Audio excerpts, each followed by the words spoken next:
ele pode fazer hipertensão pulmonar. Ele sobrecarrega e começa a fazer também uma sobrecarga no coração.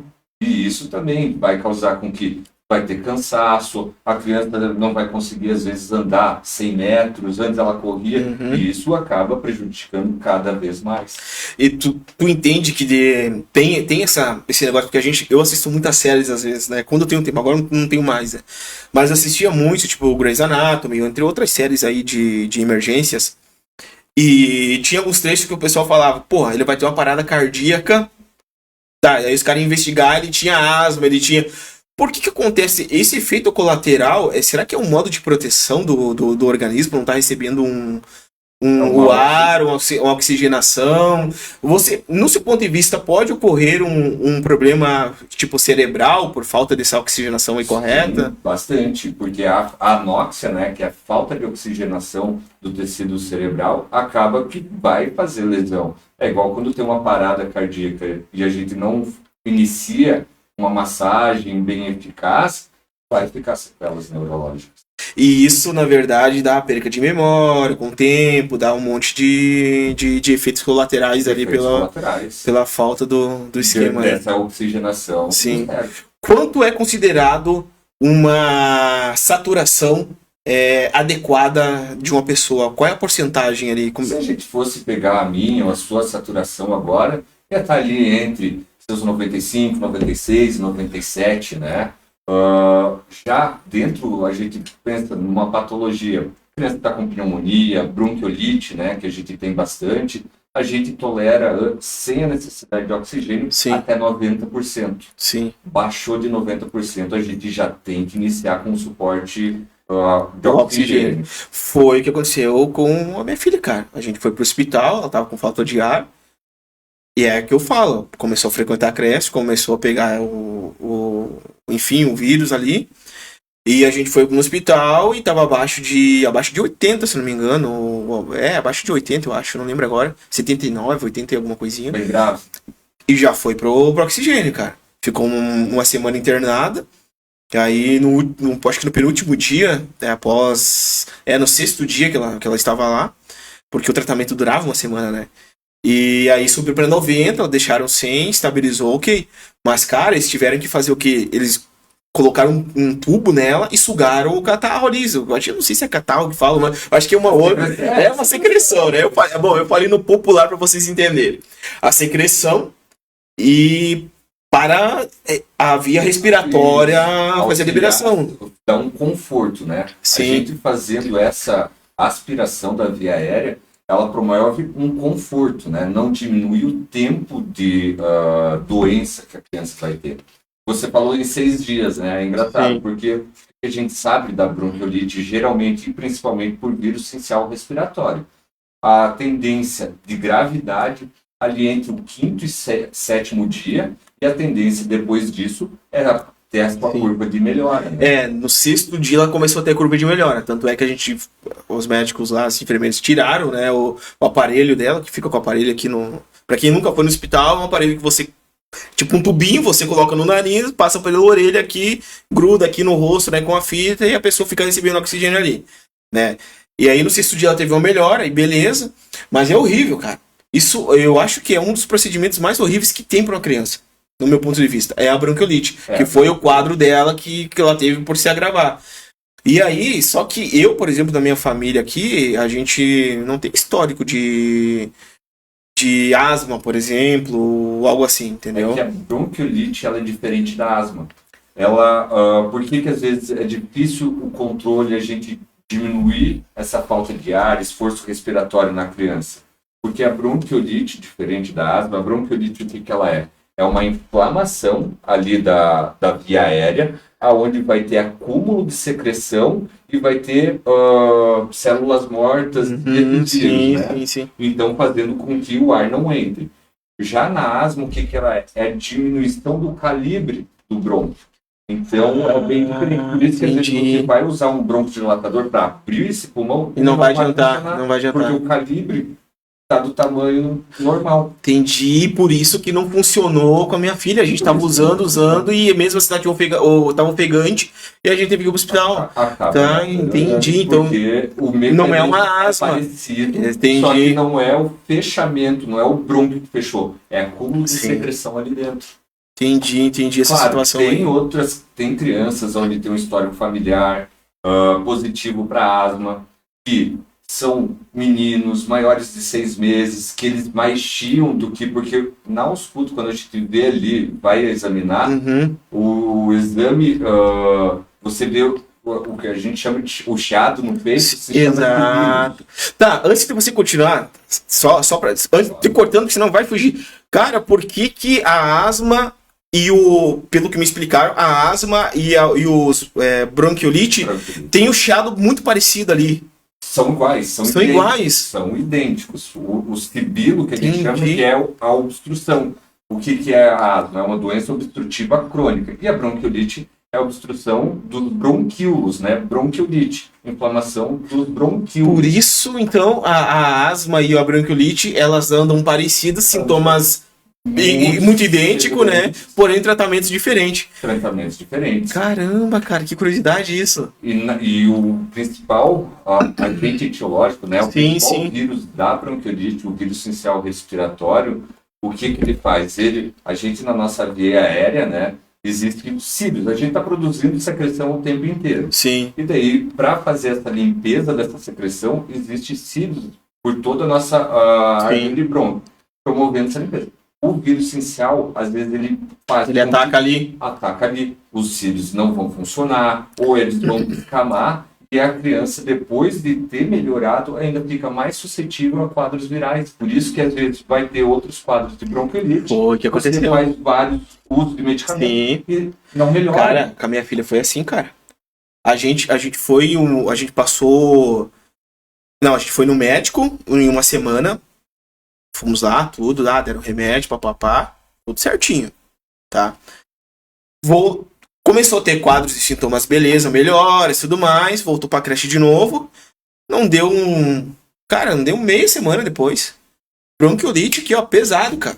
De novo. Eu disse, mas não pode. Passaram remédio errado, então passaram alguma coisa errada, mas não. Ela teve um quadro a mais... Isso. Porque ela teve contato com outra criança, enfim, com outro vírus que agravou os sintomas. Que vai agravar e, às vezes, não vai ter um tratamento específico. A gente vai começar um tratamento e não vai ter resposta. Caramba! Infelizmente. Infelizmente. Né? Porque, como eu tinha falado, infecções daí na bronquiolite ali, a gente faz o suporte ventilatório, mas se fosse uma pneumonia, iniciava um antibiótico, dá 2, 3 dias, a criança já tá bem, né? A Catherine lá, ela teve um comecinho de pneumonia na última vez ali, cara. A gente fez o raio-x, né? Fizeram o raio-x, apareceu uma manchinha lá. Você fala, não, isso aqui é começo de pneumonia, vamos entrar com antibiótico. O que às vezes a gente... porque é difícil identificar. O raio-x, ele não vai me dizer se é vírus, bactéria. Sim. Eu vou ter uma ideia. Mas se eu olho uma criança onde não está evoluindo mal, está fazendo febre, está com esforço, pode ter uma infecção bacteriana sobreposta àquele quadro viral inicial. Provavelmente foi isso que eles identificaram. Provavelmente foi isso. Porque eles fizeram raio-x pela segunda ou terceira vez lá, né, que a gente teve que voltar várias e várias vezes. Aí apareceu uma manchinha que não tinha no raio-x anterior. Não, isso aqui pelo que eles falaram, não, isso aqui é pneumonia.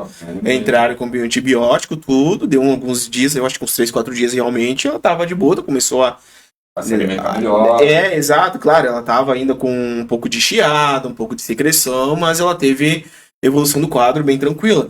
Que é um dos pontos, Luiz, que até te agradeço já aqui por você ter vindo, porque é um dos assuntos que eu queria trazer aqui dentro do podcast. E o pessoal até tá comentando aqui, assunto interessantíssimo, interessante. Concordo com o pessoal que tá comentando.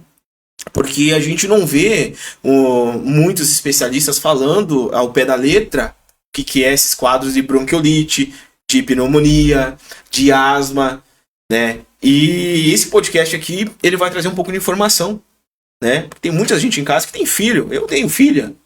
Cara, eu não sei 1% do que você sabe sobre criança.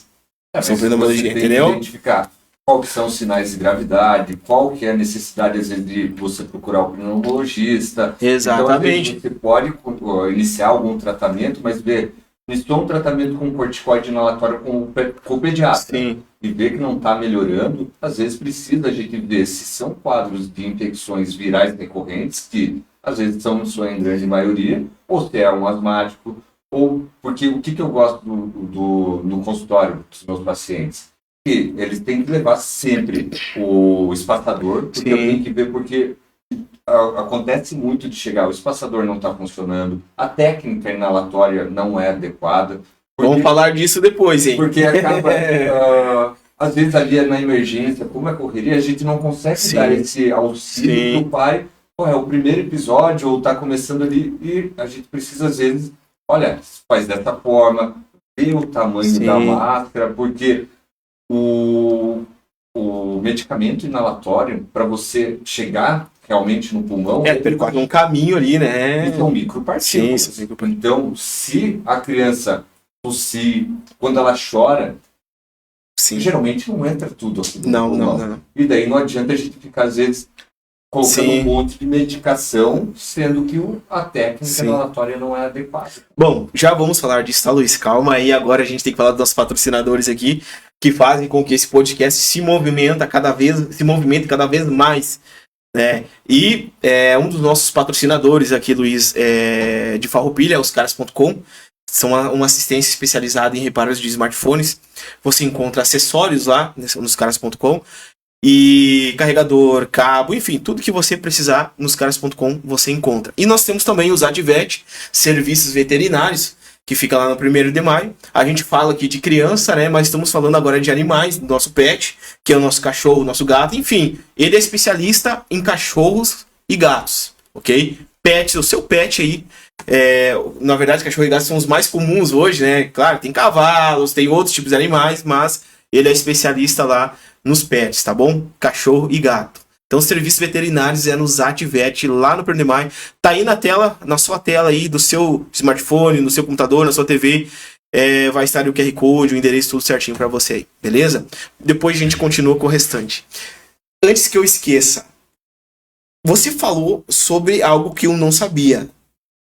O que é essa máscara que você citou aí, cara? O que é isso? Quando a sua filha, né, fez o medicamento, né, inalatório, ela tinha um espaçador, né? Que é aquele negocinho que tu... Não, esse é o medicamento. Daí você coloca... verdade! Sim, claro, é um tubo transparente com a máscarazinha na frente. Entendi. Entendi. Isso aí é a questão da máscara para o ar entrar, para o medicamento entrar. Isso, porque o que acontece? A forma mais adequada que seria, claro, a criança não vai conseguir fazer. Você tira a máscara, coloca ali o espaçador do bucal, a criança vai inalar e segurar de 7 a 10 segundos. Esse seria o mecanismo mais perfeito para o medicamento chegar no pulmão. O problema é que a criança não vai conseguir fazer isso, ainda mais crianças menores de 4, 5 anos não vão conseguir, eles não têm esse mecanismo de fazer a apneia, de coordenar, né? Então, o que a gente precisa? Então, que uma máscara seja bem adaptada ao rosto, né? Pega aqui bem, não pega sobre os olhos, não passe do queixo, porque tem que vedar. Porque o que acontece? O que o espaçador vai fazer? Ele tem válvulas aonde, quando a criança vai inspirar, né, vai respirar, ele abre e daí a medicação vai para o pulmão. Quando ele expira, quando ele solta o ar, ele fecha, esse ar ele vai sair para fora e a medicação vai ficar dentro desse compartimento. Vai correr um filtro ali, então. Isso, daí na próxima inspiração, a medicação vai para o pulmão dela. É dessa forma que a gente faz a técnica mais adequada, porque a criança vai fazer em volume corrente, né? É verdade. Né? Por que dizem que é bom fazer esse tipo de remédio quando ela tá chorando? Por que falam isso? É um mito também, cara? É um mito, porque o que acontece? Ela vai estar mais expirando, né? Vai soltando o ar e ela não vai estar inspirando. Olha aí, como são micropartículas, provavelmente aquilo vai sair e ele não vai estar aproveitando aquela medicação. Mas isso é uma dificuldade, não tem às vezes como a gente pegar, a criança vai ficar irritada, não vai querer fazer, mas a gente tenta promover com que essa técnica seja o mais efetivo para a criança conseguir o benefício da medicação. Porque o pessoal diz, não, faz quando ela tá chorando. Então isso é um mito, não façam, tá? Não vai resolver nada. Vai jogar o remédio fora e não vai dar efeito nenhum. Bom, tu citou um ponto bem importante antes agora, até acabei esquecendo, mas se eu lembrar eu volto aí, né? Vamos colocar na caixinha ali do qual... da técnica, verdade. Bem lembrado, Bernardinho me salvou agora, hein, Bernardinho. Qual é a técnica correta para fazer, além de você ter uma boa máscara? Né? Fazer o remédio ali pela... Verificar se as válvulas estão funcionantes, né? Também, toda vez, tem que agitar bem a medicação.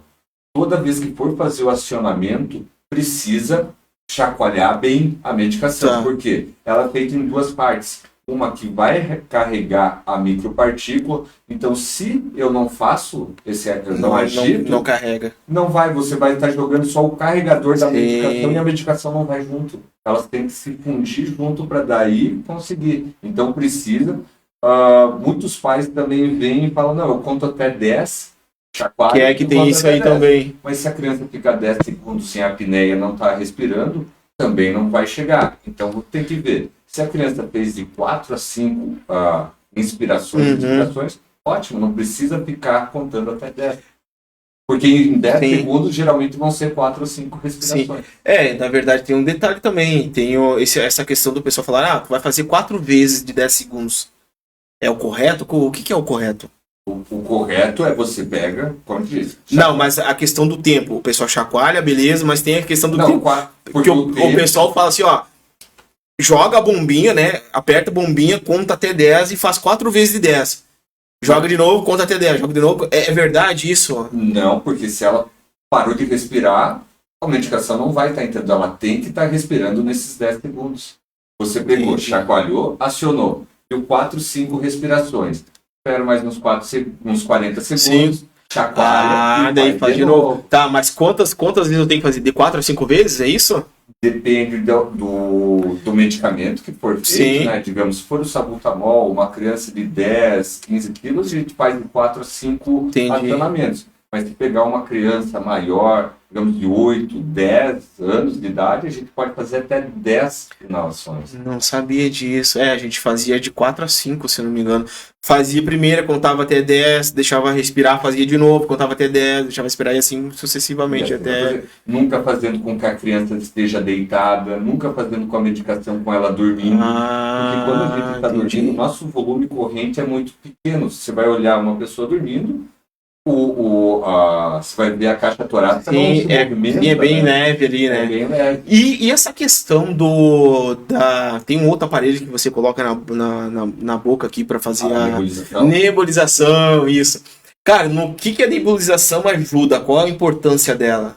Ela tem a mesma eficácia. Você fazendo uma técnica inalatória adequada, a nebulização às vezes é mais fácil de fazer, né?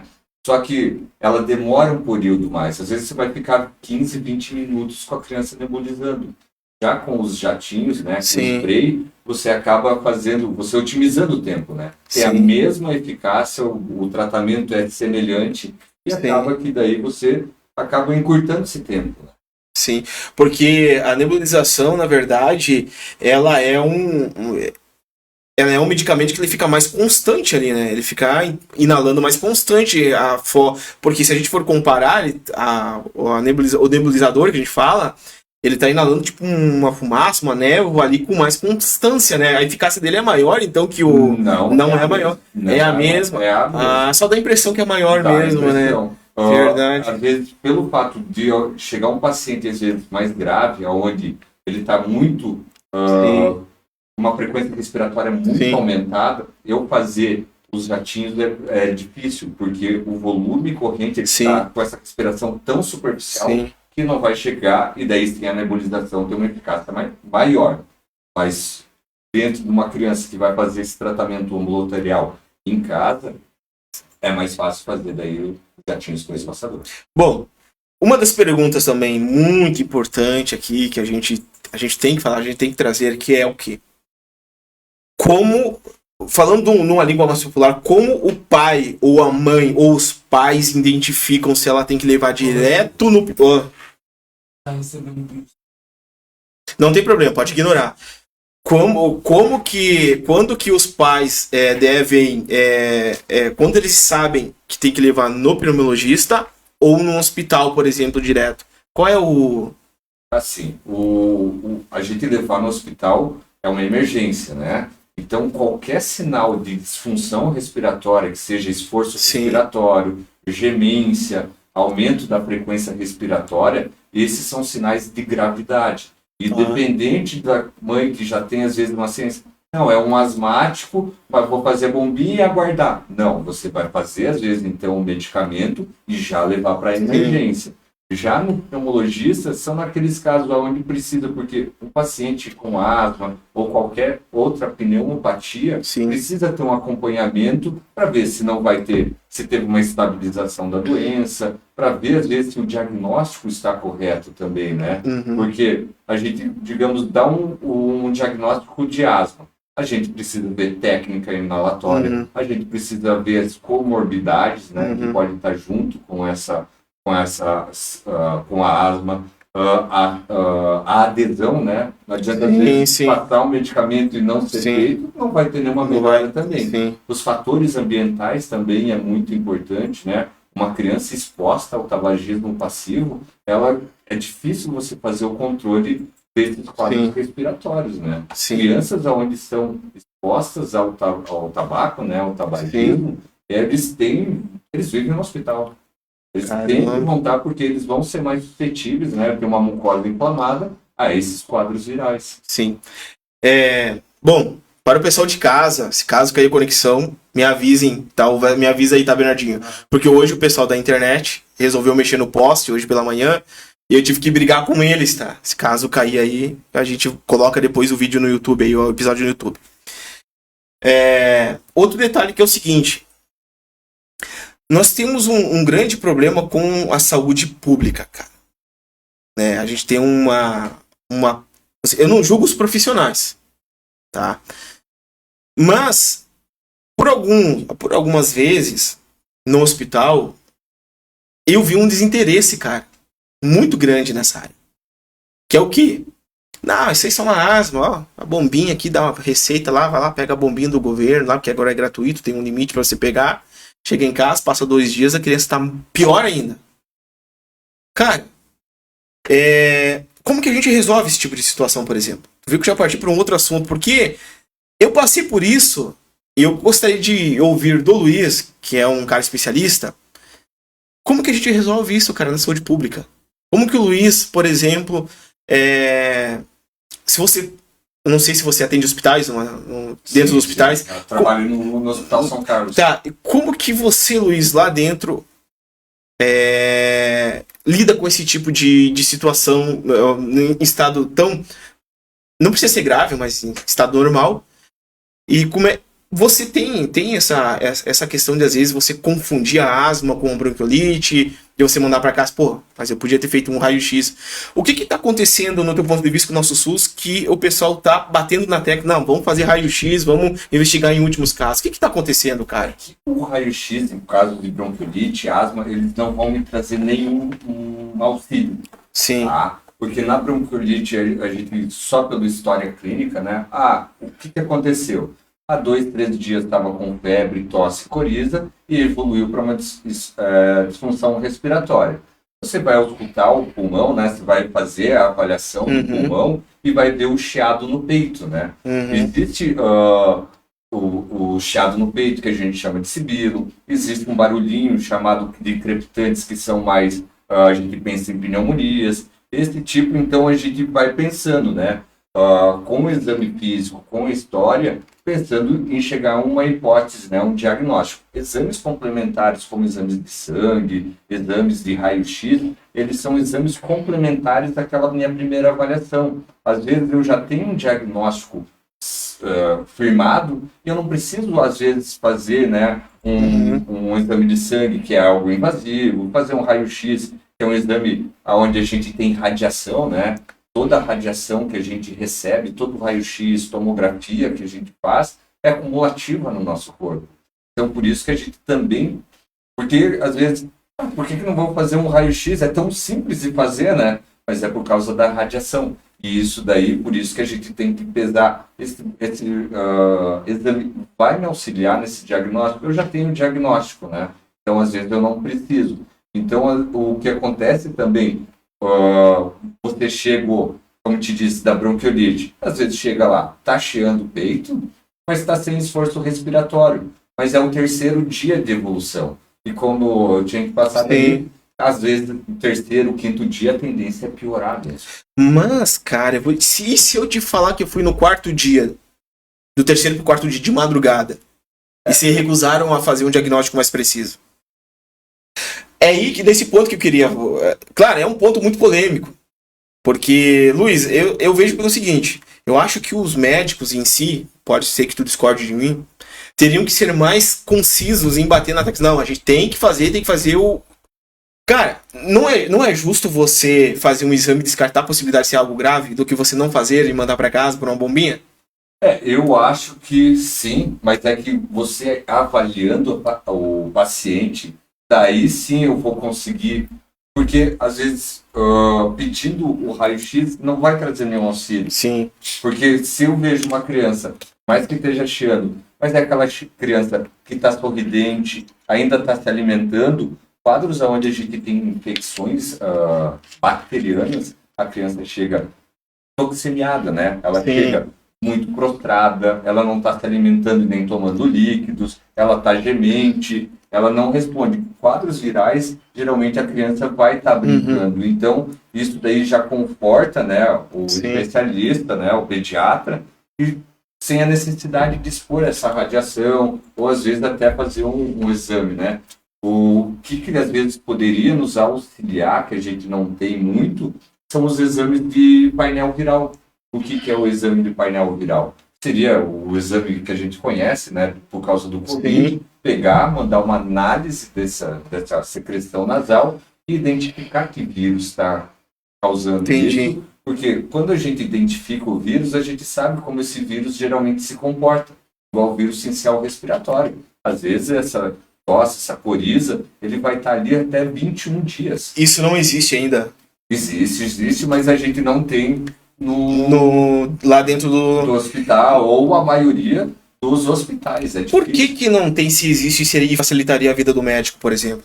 Porque como é um exame caro e que às vezes não vai mudar o tratamento, acabam que daí os gestores pensam que não seja tão importante. Mas então, no teu ponto de vista, no teu não vou te colocar nessa sinuca de bico aí. No meu ponto de vista, foda-se. É o que passa pra mim a impressão. Se é caro, mas eu não posso ter, quer dizer o quê? Se for necessário um dia, azar é de quem tá vindo procurar. Cara, é o que me passa a impressão. Porque não é possível, com toda a nossa tecnologia que a gente tem hoje, com todas as opções de materiais, de ferramentas que a gente tem hoje, e muitas coisas são deixadas de lado, no meu ponto de vista, falta de interesse. Isso daí até de pontos epidemiológicos, né? A gente identificar que vírus que está causando a maioria das bronquiolites, isso nos ajuda.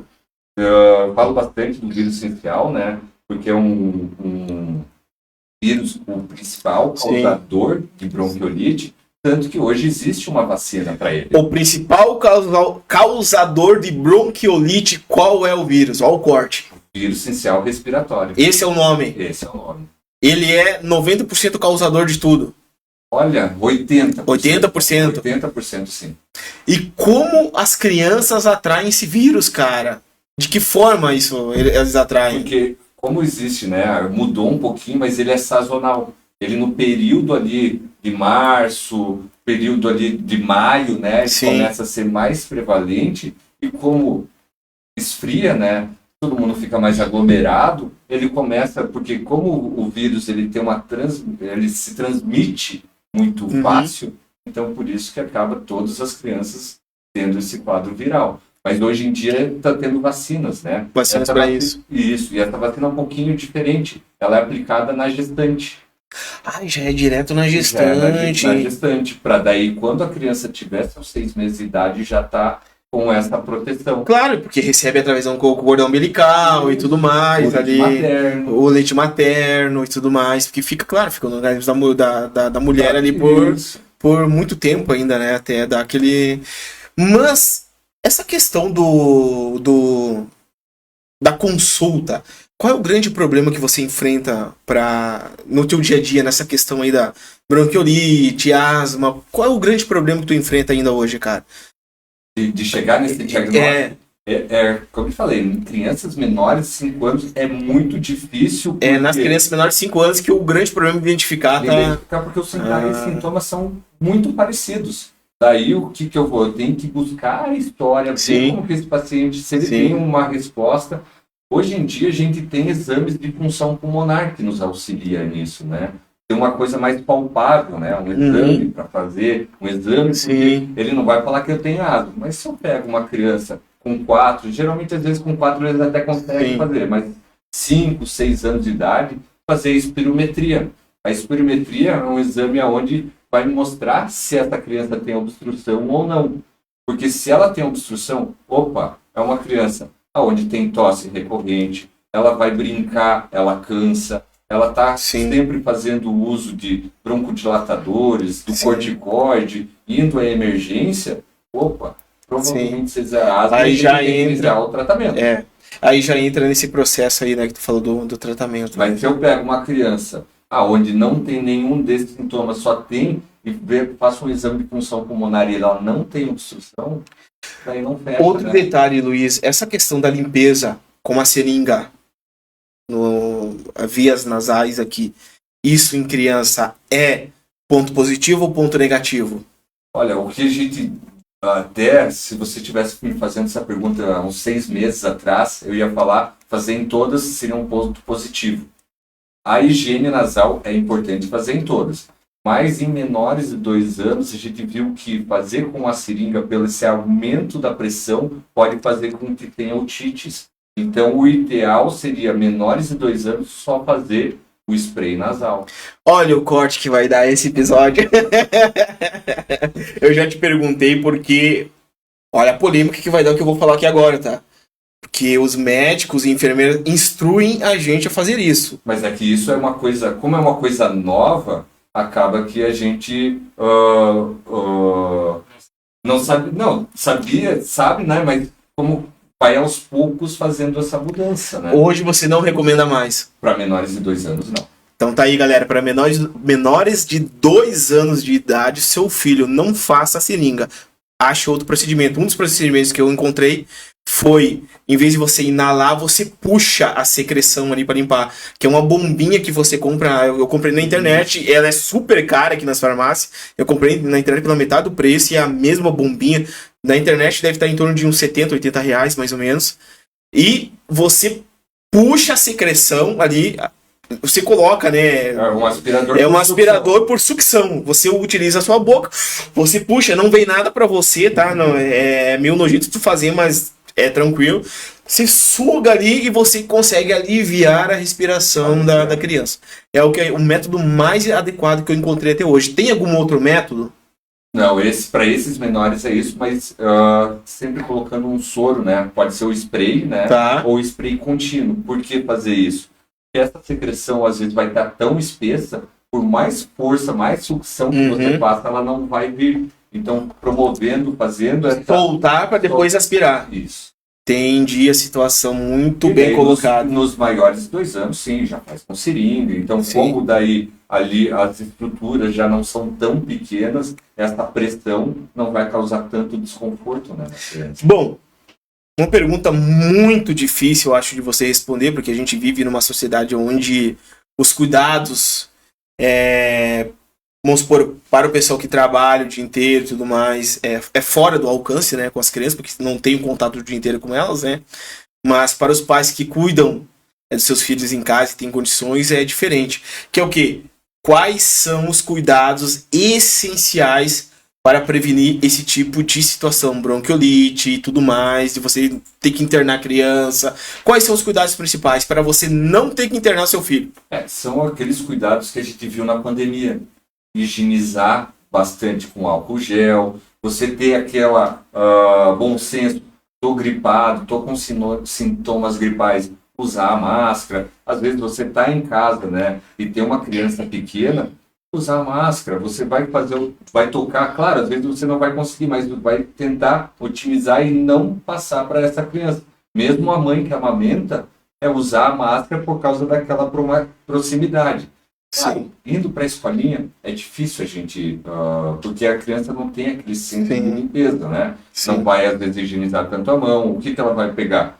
Vai colocar a mão no chão, vai na boca. A criança que estava gripada, estava brincando com aquilo, ela vai levar na boca, né? Sim. Então não tem muito que a gente fazer em relação a isso. Sim. É promover uma boa alimentação, aleitamento materno exclusivo até os 6 meses de idade e de preferência até os 2 anos de idade, né? Sim. Isso faz com que as crianças vão ter menos suscetibilidade a quadros virais, isso é muito importante.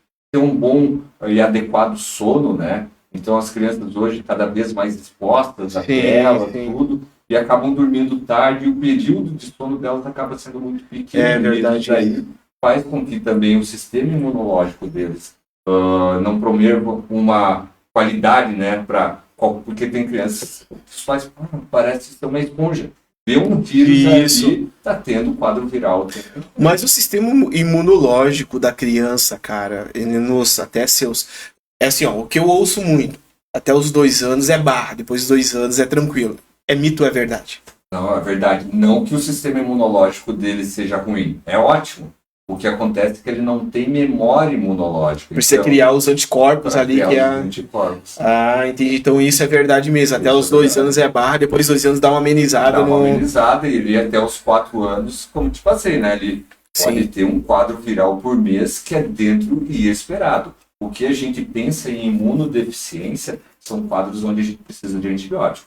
Pneumonias de repetição, otite de repetição, ter uma meningite, ter um quadro de pneumonia com complicações. Isso a gente tem que fazer exames para daí sim ver se não são quadros que tem que iniciar um tratamento.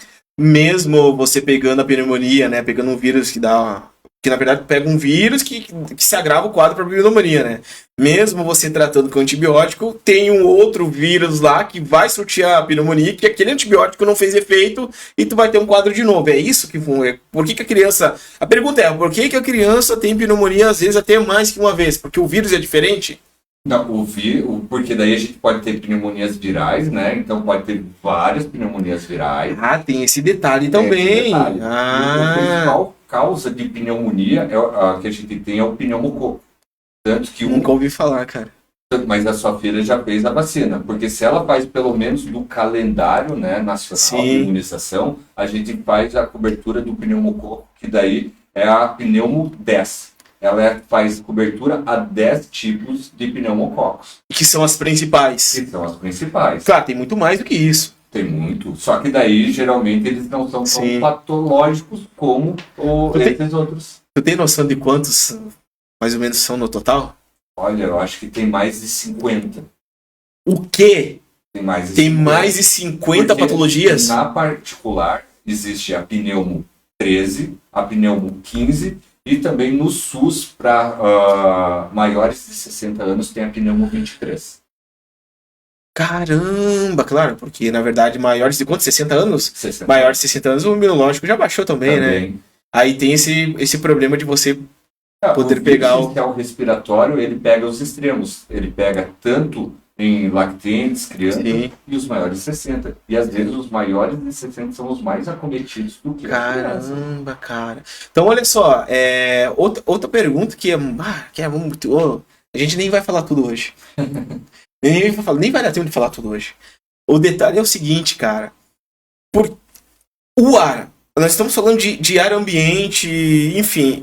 O que o ar influencia nisso? O ar na sua casa e tudo mais. Que entra o quê? Antes de você responder. São duas perguntas. Eu vou cometer o ato de fazer as duas agora. Nós temos a questão do ar ambiente e nós temos a questão do pó ambiente. Primeiro de tudo, o que o ar afeta? A qualidade do ar afeta muito. Um ar onde é muito seco, onde tem muita poluição, pólen, poeira, vai promover aonde a criança tenha sempre esses quadros respiratórios, né? Então é importante a gente promover uma qualidade adequada, né? Então, tentar evitar poluição, o tabagismo passivo, né? Que Sim. falo também. Que é a fumaça ali, né? Às vezes o fogão a lenha pode promover também esses broncoespasmos. Mas como às vezes a gente vê, né? A gente cada vez é mais urbano, a qualidade do ar está cada vez piorando mais. Por isso que a gente tem cada vez mais sintomas e sinais de disfunções respiratórias. Sim. E como o pó, não é pólen que a gente fala, mas é o pó. E aquele pó ambiente é o quê? O tapete. E entre outras coisas que as pessoas gostam de ter em casa, que eu sou contra. Tu entra na casa, tem um tapete aqui, tem um tapete lá, tem um tapete lá, tem um... Cara, cheio de tapete. Né? E o principal causa não é o tapete, é o ácaro que está no tapete. Exatamente, por isso que eu sou contra. Do ácaro faz com que quem tenha rinite comece o nariz já escorrer, quem tenha asma vai começar a chiar o pulmão. Então, isso daí é de extrema importância. Tu viu que aqui no estúdio tem um carpete total aqui, né? Mas tu vai ficar pouco tempo aqui, tá? Eu prometo isso. Bom, seguimos aqui. Antes de você responder mais algumas perguntas, eu tenho que falar do nosso Sabor da Amazônia Açaí, que é um dos nossos patrocinadores aqui do podcast. Fica lá em Bento Gonçalves, no Shopping Bento. Não sei se você curte açaí, mas se você curte açaí, Shopping Bento lá, primeiro piso, Sabor da Amazônia Açaí. E nós temos também o Sabor em Grãos, produtos naturais, que fazem com que você encontre lá granolas, chás, temperos. Bom, tudo que você precisa em produtos naturais, você encontra lá, tá? Então, Sabor em Grãos. Produtos naturais, Shopping Bento. E nós temos um aplicativo aqui, Farroupilha Corridas RS, que leva você aonde você precisar, a qualquer horário e qualquer hora, né, do seu dia, da sua noite, enfim. Quer viajar, vai sair de madrugada, Corridas RS, galera. Vai para o aeroporto, vai para a rodoviária, vai para o trabalho. Enfim, Corridas RS é um aplicativo aqui dentro de Farroupilha, né? Tá atuando dentro de Farroupilha. E se você quer experimentar o aplicativo, vai no Play Store ou no seu App Store, baixa lá Corridas RS, tá? Depois dá teu feedback aí para nós aí do Mentes Intelectuais e dos Corridas lá, beleza? Bom, nós falamos aqui de pó, nós falamos de vários e vários assuntos, né? Só falar então, Rodrigo, uma coisa que é muito importante, que às vezes só faz a higiene nasal quando a criança está gripada. Ah, bom detalhe que você citou, verdade. É fazer pelo menos uma vez ao dia, porque o que acontece? O nosso nariz é o nosso filtro. Então toda essa poeira, toda essa poluição, todos esses vírus, quando a gente tem o filtro funcionando bem, ele não vai chegar na nossa mucosa e a gente vai colocar para fora isso. Então é muito importante, pelo menos tanto a criança como o adulto, como o idoso, fazer uma boa higiene pelo menos uma vez ao dia, porque senão você respirar pela boca, além de estar respirando poeira, poluição, vírus, você não está umidificando, você não está aquecendo esse ar para chegar no teu pulmão e fazer com que vai ter as doenças respiratórias. Bom ponto observado, tá? Não sei se eu te cortei antes de você responder antes, você já tinha terminado, tá bom. É que tô lembrando desse ponto agora, né? Muito importante. Que vai dar um bom corte. Ele atrapalha, porque daí ali, como a gente tem os pelos, né, que a gente tem ali nas nossas narinas, fazem esse filtro. Então, quando a gente tem que tirar toda essa secreção, porque o que seria então o tatu mesmo? Sim, ali, que é o popular falando, né? O popular falando é acúmulo de poeira, de poluição, de vírus, de células mortas. Então, a gente faz essa limpeza e ele começa a funcionar novamente. Bom, citando aqui para o pessoal, que vou falar aqui no popular o tatu, o famoso tatu, tá? Que você tem aí na sua narina, é a poluição que você está respirando no dia a dia, ok? E um dos detalhes bem que vamos observar aqui, que eu sou contra também, é você tirar os pelos do nariz, porque você perde o filtro. Qual a sua opinião? Concordo plenamente. Ele tem uma função bem estabelecida, é fazer essa filtragem, pegar essas partículas que chegariam até o nosso pulmão, a grande parte vai ficar nas nossas narinas e não vai chegar. Porque, claro, ele não vai filtrar 100%. Sim. E aquela outra parte, né, que chega no pulmão, como a gente faz essa secreção, o pulmão produz essa secreção diariamente, vai sendo limpa por causa do cílios que ele apresenta ali. Então, por que às vezes um tabagista acaba tendo Sim. bastante problema respiratório. Porque- Ele perde esses cílios, ele não consegue mais fazer essa Sim. limpeza da árvore brônquia. Bom, galera, falando pra vocês aí, caso vocês não conseguirem ver essa live, a gente fala em live, episódio, eu vou postar depois no YouTube, tá? Porque, como eu falei antes, falo pro pessoal que tá entrando agora, a gente teve um problema hoje de manhã da internet, eu fiquei a manhã inteira sem internet aqui, cara, eu tinha um monte de coisa pra fazer, e aí eu saí ali fora, o pessoal tava no poste lá. E aí era 3 horas da tarde, o pessoal veio e arrumou a internet, porque eu tive que brigar com eles, e se a gente tiver alguma oscilação de conexão, peço desculpa para todos aí que estão nesse episódio ao vivo, tá bom? Bom, nós temos diversos assuntos para a gente entrar aqui, desmistificar diversos pontos, né, nessa área, mas eu creio que você vai voltar aqui futuramente, espero que sim, tá? E espero também com a qualidade do ar um pouco melhor, tá? E Tá. E uma dúvida também, muito dos pais, o uso do ar-condicionado. eu ia te falar isso agora, tu adivinhou meu pensamento. Por isso que eu falei a questão do ar, né? A gente ainda... Bom, citando já na questão do ar, me dá uma brecha aí. Pessoal, a gente tá fazendo uma arrecadação aqui pro estúdio, tá? Pra gente colocar um ar-condicionado. A gente ainda não tem condições. Se você estiver vendo esse episódio, quiser fazer uma doação, tem o CNPJ aí, tá? Nesse episódio, na parte de baixo, na descrição aí, tá bom? E quero agradecer o pessoal lá do grupo, né? Do Mentes Intelectuais, o grupo que foi criado lá, que o pessoal fez algumas doações lá. Muito obrigado a todos que estão lá e que estão fazendo doações e que estão me acompanhando, tá? Vocês fazem com que a minha dopamina do meu dia a dia, né, esteja alta, que é isso que eu quero, tá? Continuar em frente aqui, continuar trazendo conteúdos, pessoas inteligentes como o Luiz e como outros que vão passar aqui no decorrer desse mês agora de novembro, que amanhã já é dia 1º, né? Amanhã não, sábado a gente tem um episódio incrível também, Luiz, caso você quiser acompanhar, um pessoal lá de Caxias. Então, esse pessoal, você e entre outras pessoas que trazem um conteúdo bacana aqui pro episódio, fazem com que esse episódio, não só o episódio, mas o estúdio, tome proporções. Ok? Então, muito obrigado a todos que doaram, que estão acompanhando o meu trabalho aqui na cidade de Farroupilha. E é o único podcast ativo no momento aqui, né, galera? Vamos aproveitar que não é que eu não quero que saia concorrência, eu quero que outro estúdio apareça aí, mas aproveitem, é um meio de comunicação onde você não paga nada para ter aí conhecimento. Não é uma faculdade aberta sem mensalidade, vamos dizer assim, né? Bom, Luiz, essa questão do ar-condicionado, quais são os prós e os contras, como a gente deve proceder? Olha, eu sou principalmente aqui, né, Farroupilha, onde são os extremos, né, igual agora a gente está passando, muito quente e às vezes é muito frio, né? O uso do ar-condicionado para promover uma qualidade, né? O que tem que se ter cuidado com o ar-condicionado? Fazer sua higienização, né, dos filtros a cada 3 meses, mais ou menos.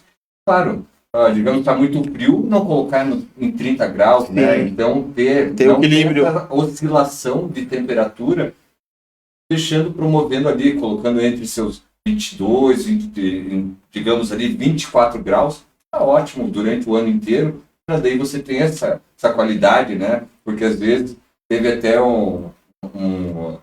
dei risada, né? O último dia que tive uma consulta, né?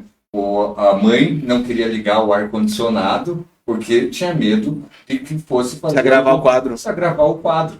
E o pai, assim, ó, suando, né? Daí eu falei, não tem problema. Ele falou, graças a Deus, né? Porque sim, isso daí é pra qualidade. Exato, né? Mas é o que... Sabe qual é o mito? Olha só o mito que vamos desmistificar aqui agora. Se a criança tá com gripe, tá muito ruim, não pode pegar frio. Cara, isso é muito relativo. Quer dizer, relativo na verdade não é. Porque alguns especialistas dizem, você tem que expor a sua criança ao calor e ao frio para pegar imunidade. Isso é verdade, cara, do ponto de vista? Não, porque a imunidade vai ser causada por quando a gente tem contato com o vírus. Os quadros de resfriado porque se ele pegar um frio e não ter o contato com o vírus, ele não vai ter nenhum sintoma, né? Claro, todo mundo, quando a gente sai no inverno, o nariz começa a escorrer. É isso porque a mucosa está sendo agredida pelo frio. E claro, quando a mucosa é agredida, acaba com que a gente fica mais suscetível a quadros virais. Mas para a gente desencadear, ter um quadro viral, a gente precisa ter um contato com o vírus. Mas se essa criança ou adulto já tem essa imunidade, às vezes pela vacina ou pelo contato prévio com esse vírus, ele não vai ter os sintomas. Sim. Bom, Luiz, essa questão do ar-condicionado, tem alguma regra, por exemplo, você recomenda estar em tal local do ambiente, ou não tem regra nenhuma, pode colocar lá numa temperatura agradável, tá tudo certo. Aí entra uma segunda questão. Tu tem ar-condicionado, mas tu tá com a tua casa, por exemplo, cheia de tapete, cara. Não vai levantar ácaros, não vai dar esse problema aí? Vai dar esse problema, né? Então, um dos fatos de, às vezes, de um tratamento para asma não funcionar é o fator ambiental. A gente ter bastante ácaro, ter bastante tapete, bichinho de pelúcia, sim, a gente ter a própria cortina, isso. E, às vezes, além disso, a própria cama. A cama é o principal local e o travesseiro. Eu ia te perguntar isso, cara. Dizem, tem uma frase uma frase não, mas é um estudo, em si é uma frase que eu vou citar aqui, que é um especialista que eu até esqueci o nome dele, mas ele diz o seguinte: a gente perde mais água dormindo do que no próprio dia a dia. Isso, a gente acaba transpirando mais. Isso é verdade. Isso é verdade. Por isso que se cria mais ácaros na cama do que qualquer outro lugar. Isso daí ajuda, né, ele se procriar mais, mas o que o ácaro quer? Pele morta. Ele se alimenta da pele morta. Então, por isso ali, a gente precisa sempre manter o local, né, o quarto sempre bem arejado, para evitar essa proliferação de ácaros, né? Às vezes também tem que ter esse cuidado, vou colocar o travesseiro no sol. Isso não é correto, porque o que acontece? Isso vai aumentar, porque o aumento do calor vai fazer com que eles se proliferem cada vez mais. E tem que fazer a troca constante também dos travesseiros. Tem esse detalhe. Tem esse detalhe também. Do travesseiro em si, né? Porque se você deixar ali, agora eu não me recordo bem o tempo, mas 2 anos de travesseiro, ele já é quase metade ácaro. Sim. De peso. Dizem que tem até o especialista falou, que pena que não lembro o nome dele, mas ele diz assim, seguinte, quando você levantar pela manhã, né, no caso acordar, não arrume a sua cama. Daqui 1 hora e pouco você pode arrumar ela. Isso, porque como ela tá ainda, tem bastante da transpiração, então arejar bem para depois fazer arrumar. Porque se você não arejar, acontece mais acúmulo de ácaros ainda. E isso em crianças. Olha só, tem uma pergunta pessoal minha agora, que é o quê? Você é contra ou a favor a criança dormir na mesma cama que os pais?